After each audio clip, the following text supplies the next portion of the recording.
Hello, world, and welcome back to another episode from Beyond the Matrix. My name is Sarah, and today we're going to be talking about Saturn because it's Saturday, and that's Saturn's day.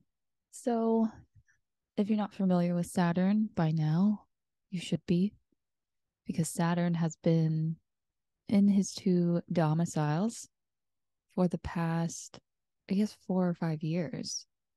Here's Saturn. Looks like a cross with a tail.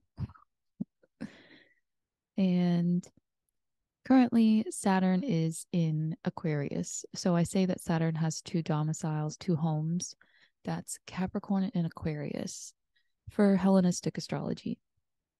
In modern astrology, because we have a new planet, Uranus, that is the ruler of Aquarius. But before we had Uranus, Saturn actually had two domiciles. And it's because in the ancient astrology, the zodiacal wheel was set up in a way such that the luminaries, the zodiac signs that are ruled by luminaries. So the Leo is ruled by the sun, Cancer is ruled by the moon. These two oppose Capricorn and Aquarius, which are ruled by Saturn. And actually, that pattern is continuous around the wheel by other planets. So Pisces was ruled by Jupiter, opposite Virgo, which was ruled by Mercury.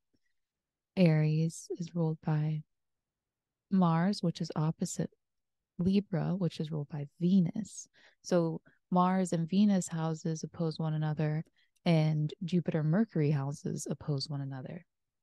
So now that we've had that Astrology 101 lesson that spontaneously erupted, let's check out the week for Saturn. So I'm going to start how I've been starting this week, which is a reading from Chris Brennan's Hellenistic Astrology, the Study of Fate and Fortune. And I'm going to read about Saturn. So it says, Saturn, Kronos, the shining one. The star of Saturn makes those born under him petty, malicious, having many anxieties. Those who bring themselves down, solitary, deceitful. Those who conceal their deceit, austere, downcast. Those who have a feigned appearance, squalid, clothed in black, importunate, sullen, miserable, given to seafaring, practicing waterside trades. And he causes sluggishness, depressions, inaction, obstacles in undertakings, long-lasting punishments, subversion of matters, secrets, restraints, imprisonment, sorrow, accusations, tears, being orphaned, captivity, exposures. He makes farmers and gardeners because he rules the soil. He also produces hired workers of property, tax collectors, and violent actions. He produces those who acquire great reputation, notable rank, guardianship, the administration of that which belongs to others, and fathers of other people's children. Of substances, he rules lead, wood, and stone. Of parts of the body, he rules the legs, the knees, the tendons, the watery parts of the body, phlegm, the bladder, the kidneys, and inner parts that are hidden. Of illness, he is indicative of those that arise from coldness and moisture, such as dropsy, pain in the tendons, gout, cough, dysentery, tumors, convulsions. Of disorders, it indicates spirit possessions, unnatural lusts, depravity. He makes those who are unmarried and widowed, orphans and childlessness. He brings about violent deaths by water or by strangulation or through imprisonment or from dysentery. And he causes falls on one's face. He is the star of Nemesis and of the diurnal sect. He is dark brown in color and astringent in taste. So Saturn, the greater malefic. So with Mars and Saturn are malefic planets for different reasons. And so Saturn gets that really strict, disciplined, cold, crumbling infrastructure. It's like so old, like, antiques. This is also Saturn, dusty. Yeah, that gives you a feel for Saturn. And we're going to take a look at what Saturn's doing this week. So Saturn here, still in his domicile, still at home, but leaving for the last time for 30 years. He's going to be away from home for 30 years, or somewhere around 30 years, 27 years, give or take. So maybe just shy, maybe like 20 years. We'll go with that. Once he leaves Aquarius. And Saturn has been at home for the past 4 years. Yeah, so it looks like December 2017 is when it kind of dipped in for the first time. That's how long Saturn has been in the sign of his domicile. So Saturn today is in his home sign. Saturn goes unaspected this week.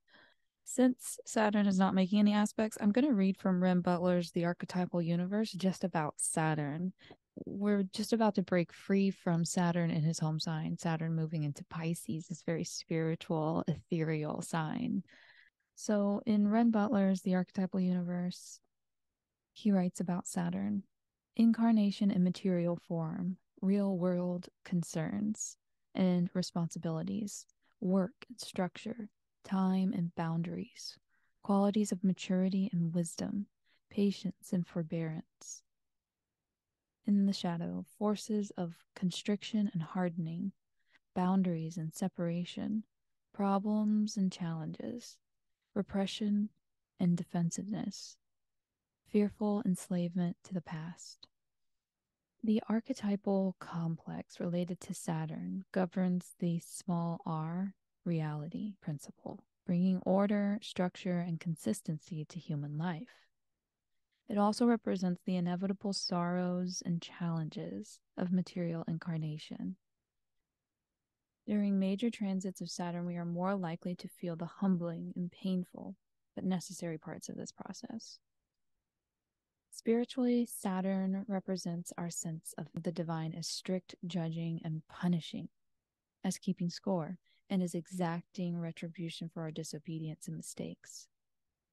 It manifests through our cautious needs to obey and toe the line, to act with utmost care and responsibility, and above all, not to hurt anyone. And one of Saturn's most extreme forms when we are reliving the no-exit stage of birth. As Tarnas recognized, we may see the universe as a soulless machine, cardboard facade, or inhuman torture chamber. In this challenging state, people selectively see the worst aspects of human existence, a litany of unending wars, genocides, famines, plagues, droughts, and ecological catastrophes. In more everyday forms, people may be unable to recognize any kind of higher awareness outside of the human brain, or they may perceive a universal consciousness, but see it as unreachably remote and separate. From the divine side, the Saturn archetype underlies the process of involution, as absolute consciousness incarnates its own being as the very substance of the material world. Saturn symbolizes the contraction and slowing down of cosmic energy into states of linear time and matter. To become the elements of the periodic table, the apparent solidness of molecules and the boundaries around cells, which makes all life possible. The Saturn principle is at the root of all apparent separateness in the world. Although this limiting and defining process is essential in the art of creation, the loss of the unitive state leads to profound feelings of pain in the separate beings which are created, and a deep longing to regain their lost wholeness. A question which many seekers eventually ask during this spiritual quest is, why does absolute consciousness incarnate itself into matter in the first place? If the eternal and indefinite state is so wonderful, why ever leave it? According to some mystics, the Saturn archetype may represent the sense of loneliness, monotony, or even boredom of the divine principle itself, and its impulse to create self-aware beings out of itself, with whom it can interact and relate, one of the important motives for its creation of the material world. So that's Saturn. Saturn's one of the gods you don't want to mess with.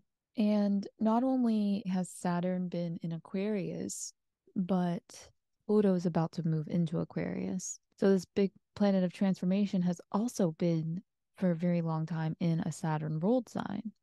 So Pluto is kind of in Saturn's house, and he's like a house guest to Saturn, which in ancient astrology they didn't have Pluto. So we've got another good 20 years with Pluto in Aquarius. And so then all the planets, all the outer moving planets will be out of these two Saturn ruled signs. So it'll be a big shift. Even when Saturn enters into Pisces, it'll be a big shift because it's been 5 years since Saturn has been in a non-Saturn ruled sign. So, yeah, this is we live in an interesting time with the astrology, and I'm sure if I had time to sit down with a chart from every century, I could find something really interesting, obviously, in every single one of them. So it's, special, but also the same. That's something interesting that in the After Socrates series by John Vervaeke, he's started to refer to eidos and form as aspects, which got me to thinking about the zodiacal wheel, because we call these lines in the center here, these are aspect lines. They tell you, so Sun opposing Lilith, Black Moon Lilith. An aspect is just a way that the planets can be arranged within the wheel. So this is all the same. This is the whole. The zodiacal wheel is all the constellations that are, it's a representation of all the constellations that are around us. So this is the whole that we're looking at. The whole zodiacal wheel is the whole. And the planets can just arrange themselves differently based on where they fall in the chart. And that's, of course, at the time of birth, you get your chart, and that's you. That's how your energy is. So I don't know if that really makes sense to anybody but me, maybe some people that follow the After Socrates series, but that's what I've been thinking about with these aspects. This idea of using the word aspect, it's like, this is the many ways in which the whole can arise. And it's all just based on the placement, but that is indicating a time. The placement of the planets indicates a time. So yeah, I kind of want to just drop that wisdom bomb there, see if there's anybody that has a response to that. So since Saturn goes unaspected, but it's still at home, that's just kind of riding in the background at this point. I think that we are all very familiar with this energy. It's the energy of the pandemic lockdowns, because it's restriction versus freedom. So that was Uranus square Saturn. It's a big energy motif. Lots of people talking about Saturn Uranus being a restriction versus freedom battle. Many battles at this point.